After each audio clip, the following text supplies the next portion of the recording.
Hello. Today we are talking about a kind of, I guess, superficial aspect of being a book lover, and that is beautiful books that I own. And I often get a lot of comments on my book collection. I really enjoy collecting beautiful copies of books. It is something that brings me joy. I think of it essentially as almost a separate, it's like an outflow of my bookishness, but is certainly not the same thing as being a book lover. But I do really enjoy beautiful collections or editions of books, and if you can't tell from the gigantic bookcase behind me, it is also just like a big part of my overall decorating.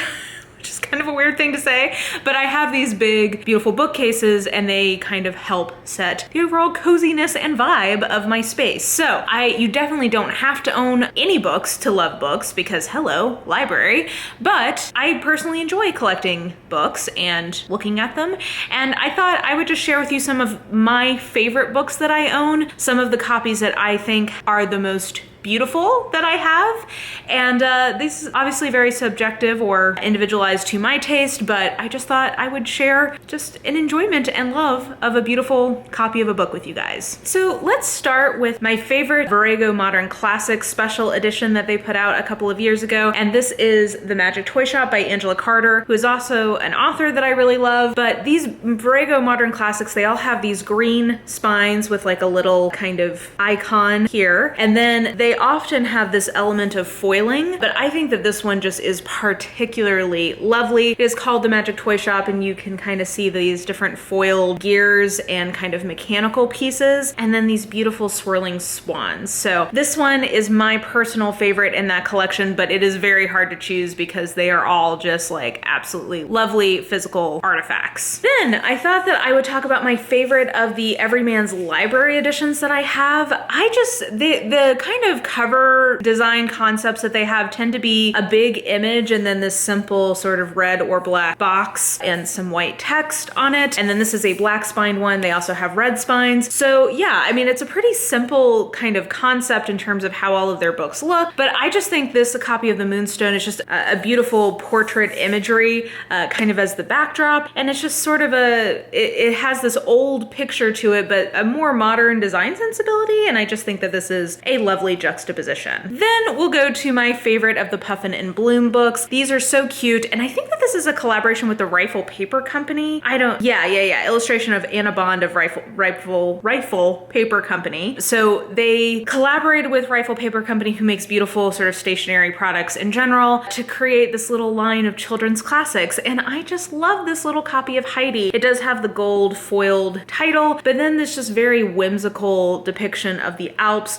with all of the kind of signature Rifle Paper Company florals around it. And you know, we got Heidi, we got her grandpa. This is just so cute, and I think very whimsical, and this was such a fun and appropriate collaboration between an existing sort of design house and a publisher. I just think this was such a cool collaboration, and this is my favorite of them. Then let's move to the Agatha Christie section of this video, because I have a lot of what I consider to be very beautiful editions of Agatha Christie. So I thought I would start by shouting out my favorite of the facsimile editions, and that is Sparkling Cyanide. So these facsimile editions are replications of the original cover designs that were put out in the UK for Agatha Christie's books as they were being published. So it's a really cool line because if you have a lot of them, you can kind of see how the evolution of how genre cover art developed over the course of like 50 years. So there is actually a lot of really cool covers in this line. There's some just iconic cover art. I think that the Hercule Poirot's Christmas one is really beautiful. It's very pop art to me, or like very sort of graphic. And I picked this one because I think that this is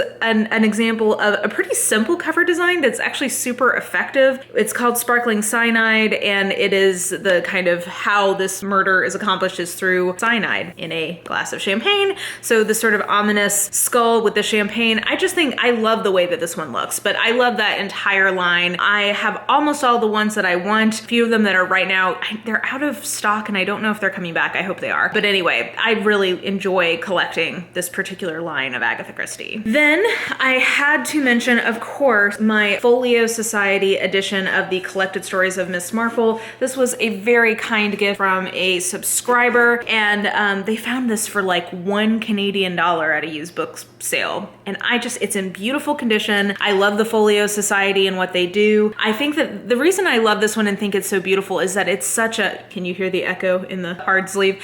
I think that this evokes the Miss Marple vibe so well. Like you've got the kind of tweedy pattern, the kind of cutesy little different ways of killing people, because that is very Marple. And you've got her sort of ominously shadowing, somebody who's up to no good in St. Mary Mead on the slip cover here. So I just think that this is a book I treasure for sentimental reasons, but also I just think a beautiful, very luxe edition, and I love it. Then I'm gonna mention these clothbound Harper Collins UK Agatha Christie editions they've been putting out recently. Now, I also really, as you can see, I love these. They're prominently displayed on my bookshelf. I really love that 450 from Paddington one, but I decided to go with the most recent addition to this line, which is Death on the Nile, just because I do think this is another great example of sort of form and content coming together really well. So it is an Art Deco-y kind of vibe, which is appropriate since this was in the 30s, and it's set in Egypt for the most part. So it has these Art Deco touches that are interpreted into Egyptian motifs, like these flowers, which also is just appropriate generally for Art Deco. I feel like there's a lot of sort of evocations of depictions of flowers in certain forms of Art Deco. Art Deco or like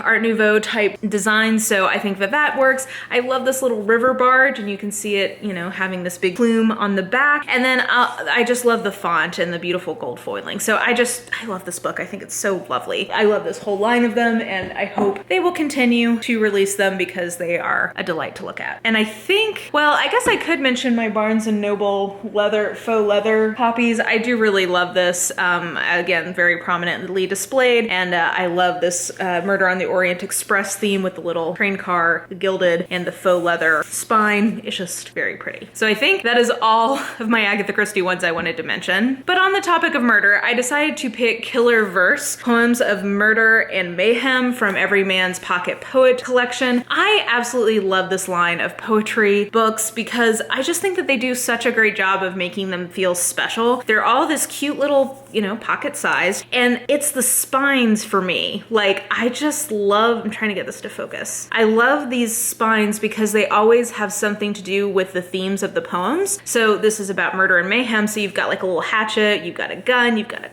skull and crossbones, you've got some brass knuckles and a noose, and then you also have this dripping. So I love this whole line, and this is probably my favorite of them. But they also have like really beautiful, they have one of Christmas that's very appropriate, and I actually think that this is a really fun like kind of hostess gift to give people, like if you give them one or two of these that are appropriate in some way, because they're just so pretty and they're nice to have on display. You're probably catching a theme from this that I love a clothbound. So I wanted to mention that the UK has a line of these modern fantasy classics that they've been putting into clothbound editions. I picked this Red Seas Under Red Sky by Scott Lynch as my example, with the foiling and just like the cute whimsical designs. I just love these. There's also, I have the full collection of the Blade Itself series from Joe Abercrombie, and I just think that these are so fun. I love that they're putting these out. I got mine from Book Depository. I think you can get them on Amazon, but yeah, I just think these are such cool additions. And as you can definitely tell if you are a watcher of this channel and you watch my hauls, I am a sucker for a clothbound. That tends to be what I really like in kind of fancy book design. I wanted to mention this copy of The Great Gatsby by F. Scott Fitzgerald because it's maybe the most beautiful book I own. I don't know. I'm a sucker for foiling. That's probably something else you're noticing from this. I love the foiling on this. I love, again, the kind of Art Deco, Art Nouveau theme. It is from the goddess Coralie Bigford Smith. I really love her design sensibilities in general, and I just love how simple this is. She has a whole collection of F. Scott Fitzgerald books that all have a similar design sensibility, and I'm trying to hold myself back from getting them because I don't need them. Because I like F. Scott Fitzgerald, but I don't love him. They're awful pretty. I don't know, but I really think that this is a absolutely lovely object. Oh, and then I wanted to mention the Subterranean Press editions that I've gotten a few of. This one is my favorite. It is of the collected short works of Aloda Andrews, and it's called Small Magics. Isn't that cute for short stories? And I just think these are always limited edition specialty books. There's a lot of just care that goes into these in terms of how they're produced. There's custom artwork, and you get it signed. And then if you have previously ordered something from that author from Subterranean Press, they make sure to give you the same number of the run because there's only a limited number of editions. So I have 789 in all of the editions that I have. And then there's also this beautiful, like I mentioned, custom artwork throughout. And these are just really special editions, special editions. I just think that they're beautiful. It's clear that there's a lot of thought and care put into them, and they're expensive, but they're one of the ones where it feels like a pleasure to own them. And, you know, in the case of Alona Andrews, who is my favorite currently writing author team, it's exciting for me to give them like more support and get something in return that I just really love. Okay guys, and we're gonna end with my favorite of my Penguin Clothbound classics. Now, this has sort of been the elephant in the room throughout. I clearly love the design aesthetic of the Penguin Clothbound classics. They are my favorite. I don't know if I can pick just one, so I'm gonna pick a couple of my favorites. Okay, let me decide which ones real quick. Okay, if I had to pick one that is my favorite, I probably would say Don Quixote, just because, I think as I'm looking at these, you'll see a theme. This is my favorite one. If I had to pick just one, I would say Don Quixote because it's so bright. I love how vivid and bright this is. I love that the overall little men match the contents of the book. I love the yellow and orange marrying in this one. So this is probably my favorite, but I do just really love all the ones that are super bright. Like I love this copy of Sanditon is probably my second favorite. I love how bright the yellow is with the blue, and it's a seaside, it's set in a seaside town, and there's like little beachy umbrellas, which is so cute. So I love that, and I'll let myself pick one more. Oh, it's so hard, I love them all. I'm gonna go with the Odyssey just because I do love the color combo here with the kind of lighter sky blue and this sort of deep teal. And I love the simplicity of this design that definitely matches what the book is about. Like, I just think that this is such a fun graphic image, and it evokes something about the books, and it's just beautiful, and I love it. But I love all the ones that are super bright. I really like the new Grimm's Tale one that just came out. I love them all, okay? They're beautiful, and I enjoy them, and I love, again, in terms of books, beautiful books being a part of my home decor, I love having these. I love looking at them. Whenever, you know, in pre-quarantine times when people would come over, it always sparks conversation, and I love it as kind of a pop of color in my space. So I love it. They make me happy. What can I say? So those are, for me, some of the most beautiful books that I own, and I thought that I would just share that with you. I know I didn't do like full collection videos this year, so I thought this might be kind of a good stand-in for that, but definitely let me know maybe some of the books that you really enjoy the way they look in terms of different editions or lines, or maybe books that you have that you think are beautiful. Definitely let me know that in the comments below. And yeah, I think that will do it for me for now. So if you enjoyed this video, please like, subscribe, follow me on the social medias if you are so inclined. I have all that information listed in the description box below, and I think that will do it. I hope you are having an absolutely lovely day today, and I will just talk to you soon. Bye.